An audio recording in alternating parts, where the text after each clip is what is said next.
para conocer a los que están detrás del poder.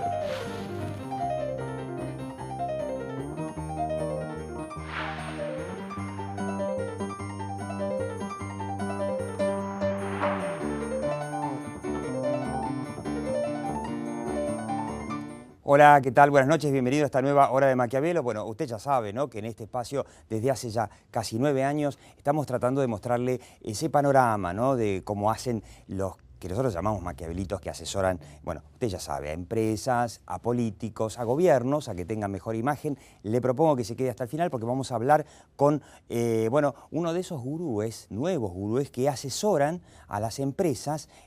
Bueno, usted sabe que están las redes sociales y que las empresas suelen tener muchísimos problemas en las redes sociales. Antes era mucho más fácil, el mundo de los medios normales. ¿Cómo hacen para, bueno, tener mejor imagen o por lo menos no agravar su imagen en las redes sociales? Pero como siempre, antes de empezar el programa, pequeño comentario. Quiero que vean la imagen de la primera ministra alemana, Angela Merkel. Usted ahí la tiene, demócrata cristiana, una conservadora. ¿Por qué? ¿Qué tiene que hacer acá Angela Merkel?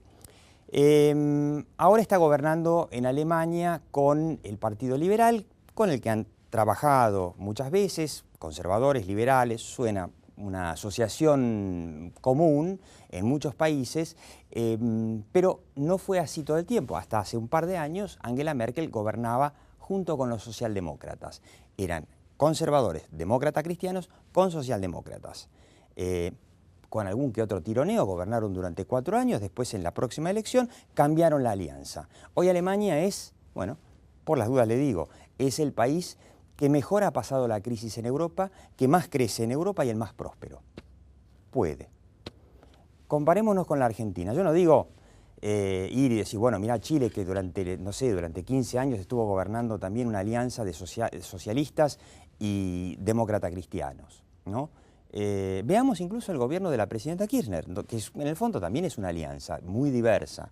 Está Carlos Menem, está Luis Delía, está Aldo Rico, están los piqueteros, en fin, están los montoneros, la cámpora, en una especie de alianza. La pregunta que uno se hace es, entonces, ¿por qué la oposición no puede unirse? ¿Por qué no puede unirse en una propuesta para ofrecerle al electorado como alternativa al gobierno de Cristina Fernández de Kirchner? Aparentemente no pueden. ¿Qué dicen en estos momentos los empresarios?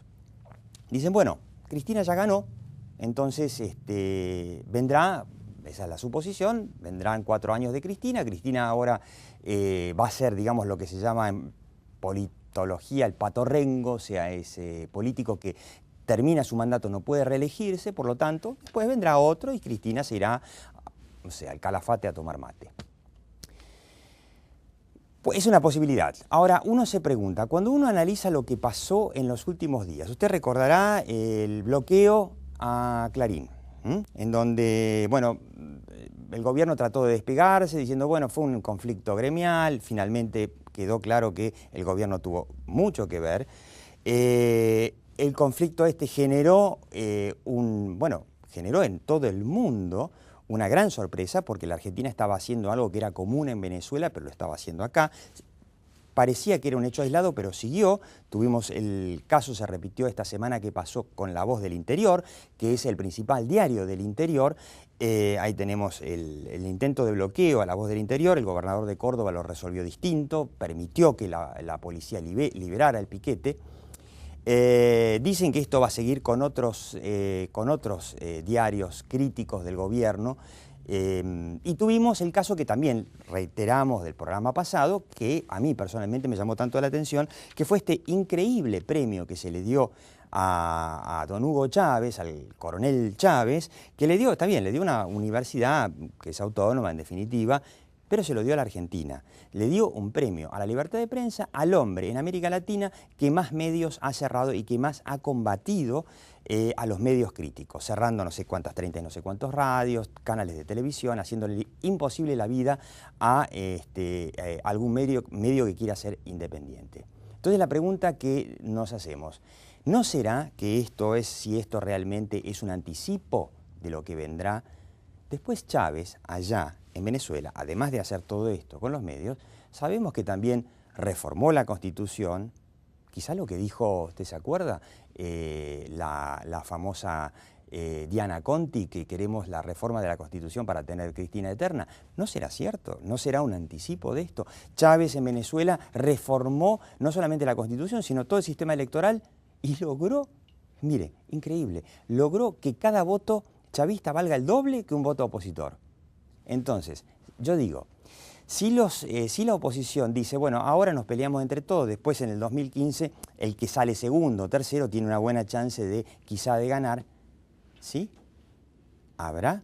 ¿O terminaremos quizás como el ejemplo venezolano que la oposición todavía en Venezuela, no sé, hace más de 10 años tratando de ver qué hacen? Más preguntas que respuestas. Vamos a hablar sobre el tema libertad de prensa. No piense que esto es aburrido y que es un tema para cambiar de canal. La libertad de prensa es la clave del futuro suyo. La hora de Maquiavelo.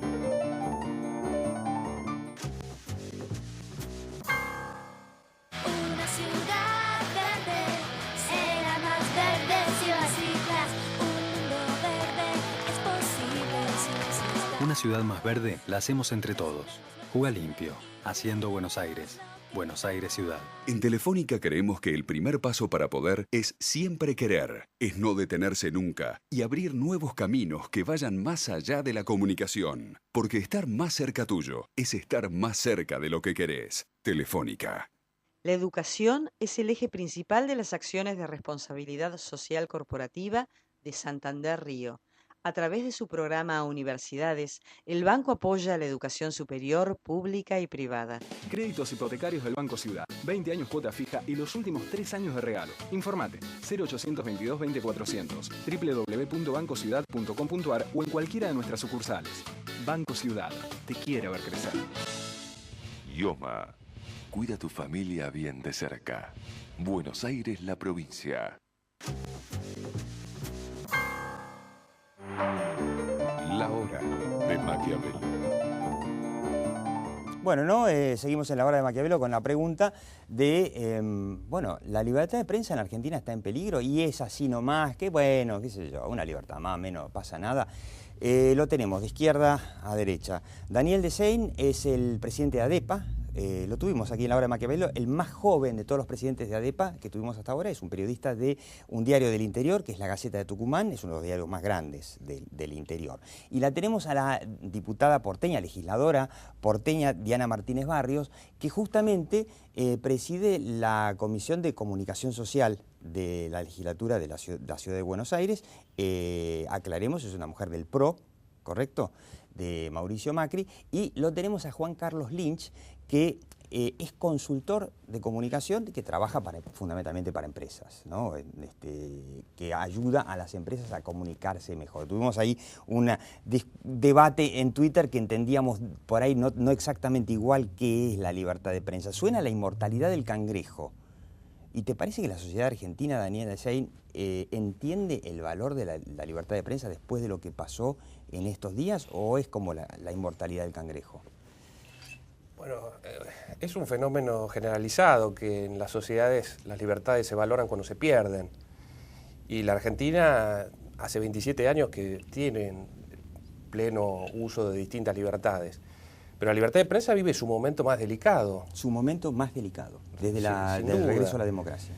En el último año y medio en particular tenemos una larga secuencia de ataques al periodismo independiente que van desde la sanción de una ley de medios con preceptos inconstitucionales, agravios por parte de funcionarios de distintos sectores a periodistas, querellas criminales contra directivos de medios, embates contra Papel Prensa, que es la empresa que suministra el principal insumo para los diarios en la Argentina, un uso arbitrario de la publicidad oficial para sostener medios que atacan al periodismo independiente por un lado y por otro lado como herramienta de castigo y de premio de acuerdo a la línea editorial. Y finalmente en los últimos 4 meses esta serie de bloqueos. Claro, porque la gente se enteró del bloqueo hace 2 semanas, pero esto venía durante todo el verano, fue una seguidilla de bloqueos que no fueron completos, pero permanentes. Así es, el primero de ellos afectó a la planta de AGR que imprime la revista Viva de Clarín y la revista Rumbos para 19 publicaciones de todo el país. Eso duró casi una semana, fue desde el 13 al 19 de diciembre. Eso genera el pronunciamiento judicial, que es el de Polo Olivera,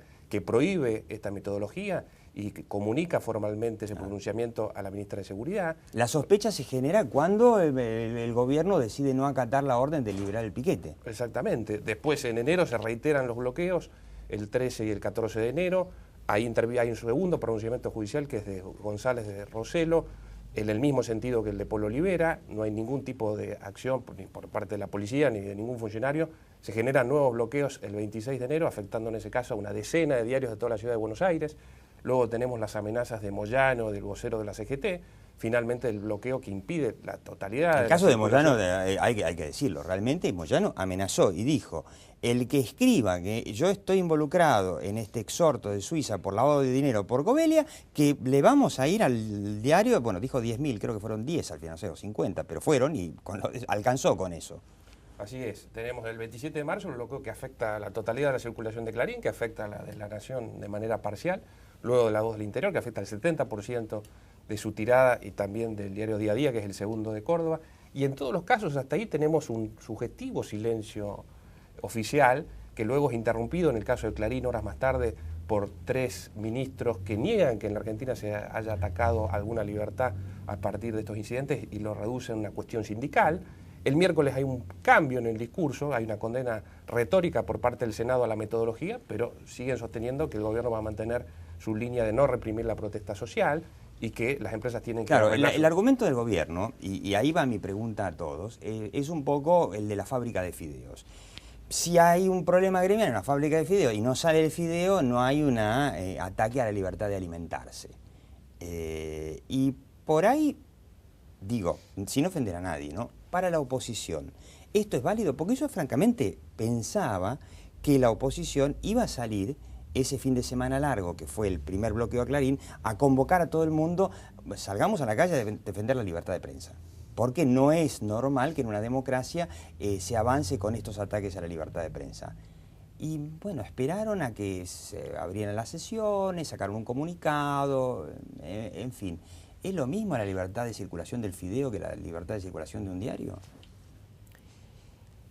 La legislatura de la ciudad está conformada por diferentes bloques y es plural.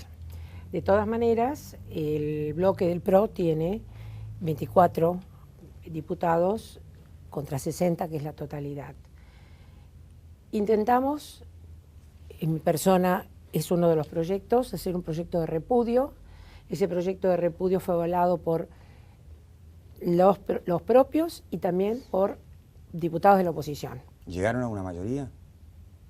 Cuando se trató de poner sobre tablas el repudio el jueves siguiente, o sea, esto ocurrió el fin de semana, y el jueves intentamos hacer un proyecto, una declaración de repudio, la oposición no dio el quórum para las tablas, o sea, no dio el voto para la tabla. A todo esto hay que recordar que por lo tanto no tuvimos los 40 votos. No llegaron, o sea, no.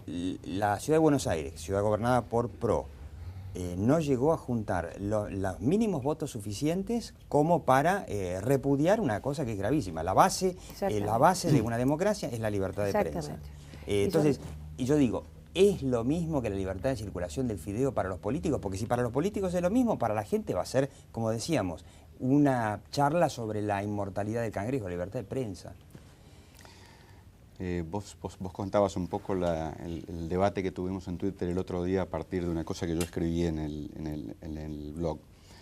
Y lo que escribí allí es que el tema de la libertad de prensa es un problema. Yo diría, el tema de gestionar un medio periodístico en Argentina es un problema.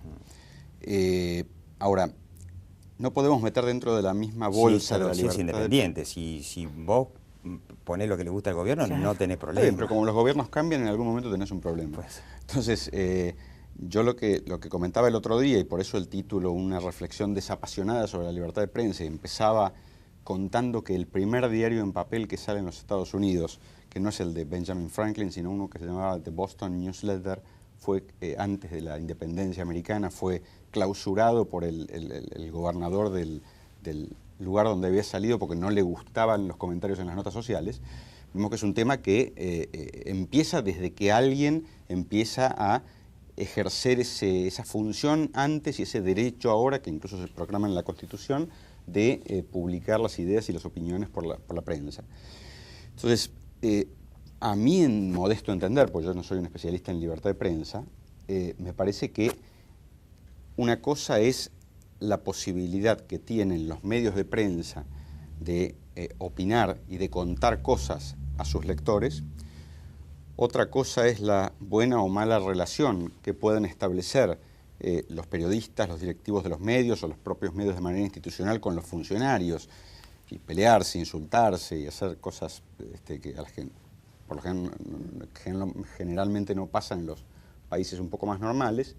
Y otra cosa es el negocio periodístico. Entonces, cuando uno ve los diarios de Argentina, y yo esto, antes de escribir esto lo consultaba con gente de países vecinos, amigos, etcétera, las cosas que se dicen sobre el gobierno, las cosas que se cuentan, las acusaciones que se hacen, aunque no pase nada después, son terribles. O sea, acá nadie se queda con las ganas de decir nada en los medios de prensa. O sea, censura hay, en algunos casos. Hay artimañas también que no tienen la forma de censura, pero que en última instancia terminan haciendo que una cosa que alguien quería contar no se cuente, como por ejemplo los bloqueos de los que hablaban al principio. Pero yo no sé si lo que pasa en la Argentina es que falta libertad de prensa o si estamos ante otro problema, que es que desde que el Estado asumió la condición de inversor publicitario más importante, lo que está en conflicto no es el negocio periodístico más que la libertad de prensa. O sea, acá tenemos un montón de medios de prensa, de los cuales algunos, si el Estado no pusiera... O sea, si mañana dijéramos el Estado no pone más publicidad y los diarios como medios de comunicación tienen la carga pública de ofrecer espacios para que el gobierno o el Estado... La mitad de los medios nuevos que se editaron... No sé si la mitad, pero un grupo grande no podría sobrevivir. Y los grandes verían afectado su negocio. Entonces, muchas veces los enfrentamientos surgen, me da la impresión a mí, por hacer una lectura simple de diarios, a partir de allí. Y muchas veces algunos medios tratan de presionar para después reconciliarse con aquel al que presionaron, y eso se ve reflejado en las pautas publicitarias. Sí, yo ahí diciendo, Entonces, creo que no digo que no pase, claro. no digo que no pase, no quiero decir que eso no esté Pero creo que son tres cosas distintas. Una es, acá los medios de prensa pueden decir todas las cosas que quieren. Segundo, hay artimañas generadas por el gobierno para que en algunos casos esas cosas que se dicen no se puedan decir, o si se dicen el medio a través del cual lo dijeron no llegue a la gente, puede ser. Los gobernantes y los periodistas se agarran a patadas todos los días. También pasa, uno lo ve en Twitter, Aníbal Fernández dice buenos días y la gente lo piensa insultar. Sí, quizás yo pienso que el nivel de crispación que tenemos en Argentina es único, de todos modos, sí, por supuesto. Los gobiernos debaten con los periodistas cuando están en desacuerdo, lo hace Obama también, eso es parte de la vida democrática. Y otra cosa distinta es el negocio periodístico. Ahora, si nosotros metemos todos dentro de la misma bolsa, y si porque a tal diario no le pusieron publicidad oficial, decimos que hay un ataque a la libertad de prensa, yo personalmente creo que es discutible la idea, ¿no? Está bien, yo creo que, por un lado, en el caso de la pauta publicitaria, por algo hay un fallo de la Corte Suprema que dice hay que distribuirla de una manera equitativa y no caprichosa. Me parece que eso es razonable, pero yo lo que voy no es tanto a lo que vemos hoy de leer los diarios, sino a al premio a Chávez mezclado con este ataque que no es de hoy. Había empezado con papel prensa, todo esto fue un papelón que quedó en la nada, pero la guerra contra el Grupo Clarín, que a todo esto yo insisto, si la oposición cree que, vamos todos separados y que después gane Cristina y después en el 2015, ahí sí, por él que salió segundo, tiene linda chance o no, yo no sé, se me ocurre, el Grupo Clarín es el más grande, el más poderoso de la Argentina. Si deja de existir, ¿qué pasa? Sí, volviendo a lo que decía él recién, hay que entender que sin autonomía económica no hay independencia editorial. Exactamente. Es decir, en la medida en que han proliferado muchísimos medios al amparo de la pauta oficial, todos esos medios evidentemente no tienen libertad para decir lo que piensan, sino que tienen que alinearse con el discurso oficial, que es lo que ocurre en definitiva. y muchas veces son usados como herramientas de ataque al periodismo independiente. El objetivo de la pauta oficial es comunicar la gestión del Estado, comunicar actos de gobierno como lo indica la Constitución. En la Argentina está usado como herramienta proselitista. Sí, ni hablemos de 678, que es un programa dentro de la televisión gubernamental que está hecho para atacar a periodistas y políticos. Hay que ver porcentajes muy concretos. Pagado con el presupuesto de todos, una cosa única en el mundo. Así es. En lugar de decir, bueno, mostremos realmente que queremos hacer una ley de medios para que haya más pluralidad, mostrando primero que hacemos una televisión pública como la televisión pública en Europa, ¿no? O incluso en Estados Unidos también hay televisión pública, ¿no? Que es muy prestigiosa y muy ecuánime. Pensemos en 2 porcentajes nada más del 2010. De la pauta oficial que se distribuyó entre canales privados en Buenos Aires, 2/3 fueron a parar a un canal que es el tercero y con mucha distancia en el ranking general. El primero, que es Canal 13, recibe nada más que el 5%. En los diarios, el 44% de la pauta fue a parar a 2 grupos que tienen medios con circulación muy baja si los comparamos con los medios de gran circulación. Es decir, que existe una arbitrariedad absoluta en esa distribución y lo que afecta en definitiva es la posibilidad de que existan medios que puedan actuar de manera independiente. Yo termino, porque ya nos echan, y con una mínima reflexión. Si se cae el único multimedio fuerte que tiene la Argentina, porque los otros son hojitas al viento, esto quizá una recomendación a los políticos de la oposición. Después, la televisión únicamente circuito cerrado. Bueno, eso era una ironía. Daniel Desein, el presidente de ADEPA, muchísimas gracias. Y bueno, yo le deseo a la diputada Diana Martínez Barrios que la oposición en la legislatura reflexione sobre qué significa la libertad de prensa. Me parece que si no vamos mal. Si los políticos mismos de la oposición no la entienden, estamos en problema. Pero no se olvide que estamos en campaña. Estamos en campaña. Eso Qué complicado, ¿no? Quizá la libertad de prensa ahora es cuando está más en crisis, precisamente por esto. Entonces, veamos las cosas desde la óptica que corresponde, porque no es solamente este hecho, sino otros hechos que también son paralelos a este, como son la toma de las viviendas y la no acción ante esto, los piquetes que se realizan a diario y lo que está pasando en este momento con la policía. Es decir, todos son hechos que confluyen en un mismo fin, que es precisamente desvirtuar, tratar de obstaculizar la acción, en este caso, digamos, de Macri o del gobierno de la ciudad, pero es el opositor que se ponga delante, no es un opositor, sino un enemigo. Lástima que los rehenes son los ciudadanos. Son los ciudadanos de Buenos Aires. Y bueno, y Juan Carlos Lynch, muchísimas gracias. En el próximo bloque, prometido gurú que asesora a las empresas cómo estar mejor en las redes sociales. No se vayan. La hora de Maquiavel.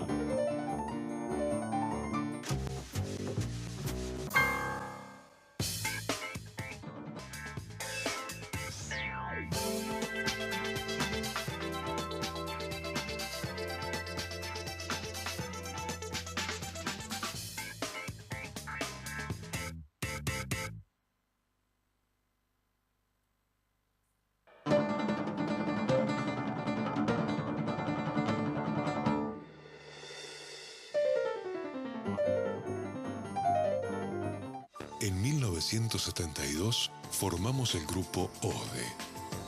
Hoy, más de 1 millón de personas confían en nosotros. Grupo ODE. Un grupo de personas. La hora de Maquiavel.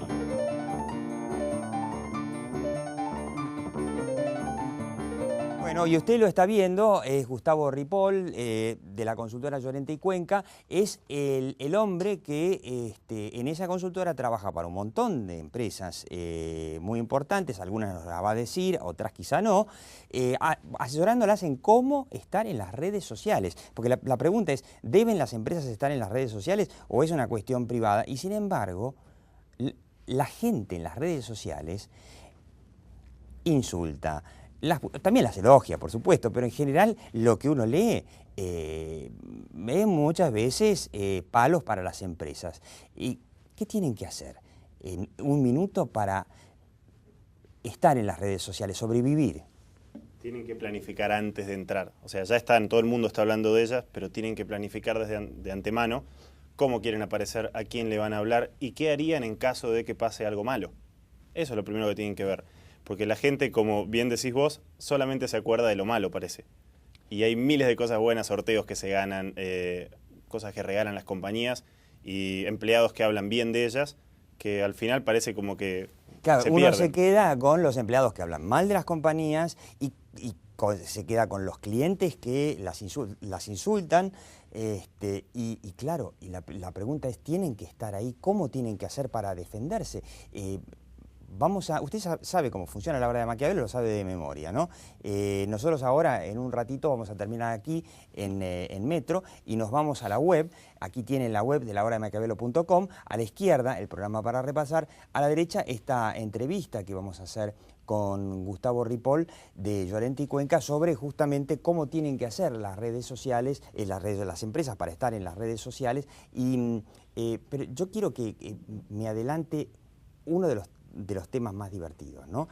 Vamos a tocar en profundidad de United Breaks Guitars, este cantante, Dave Carroll, sí. Un cantante de countries, muy bueno, muy creativo, que United le rompió su guitarra, se la rompió como se le rompe el equipaje a cualquiera, y el tipo, enojado porque lo trataron mal, no le dieron respuesta, compuso una canción muy divertida, la subió a YouTube y hoy es furor. 4 millones de visualizaciones. Te lo puedo decir todo en una palabra: transparencia. Es la más importante. Si la empresa es igual afuera que adentro de las redes sociales, no va a tener ningún problema. Ningún problema. El tema es que muchas no quieren ser transparentes o les da miedo o no se preparan de antemano para comunicar exactamente lo mismo que son. O sea, si vos decís de antemano, soy gordo, soy pelado, no voy a tener ningún problema. O sea, ya lo sé. Claro. Sé lo que la gente me va a decir, no me va a afectar cuando me lo diga. Entonces voy a tener una forma de responderlos. Claro. Si no lo pensé de antemano, y ahí sí voy a No tener es fácil porque las empresas en general están muy acostumbradas a la comunicación publicitaria, donde yo digo lo que quiero, como lo digo, y así tiene que ser. Y claro, y en las redes sociales no es así. Pasa como lo de este caso de United. Y nosotros en esta entrevista, yo le voy a preguntar a Gustavo Ripoll, por ejemplo, ¿qué tienen que hacer los empleados de las empresas que están todos en las redes sociales? Antes, las redes sociales, al no existir, las empresas solamente estaban en los medios, no digo cuando querían, porque también tenían sus problemas con los medios comunes, pero no como ahora, donde cualquier empleado puede tranquilamente generarle una crisis a una empresa. Ahora, hay que controlarlos, hay que educarlos, hay que prohibirles las redes sociales y fundamentalmente casos como qué hacen las empresas con los reclamos que aparecen cada vez más en las redes sociales. Así que, como le digo, como siempre, la realidad está ahí, algún día vendrá y será a cargo de nosotros, pero aquí, en la hora de Maquiavelo, lo que nos importa es la percepción. Chau, hasta la próxima hora de Maquiavelo. Y usted sabe, esto va aquí por Metro los domingos a la medianoche, después sigue ahí en internet a escuchar la entrevista que vamos a hacer con Gustavo Ripoll. Chau.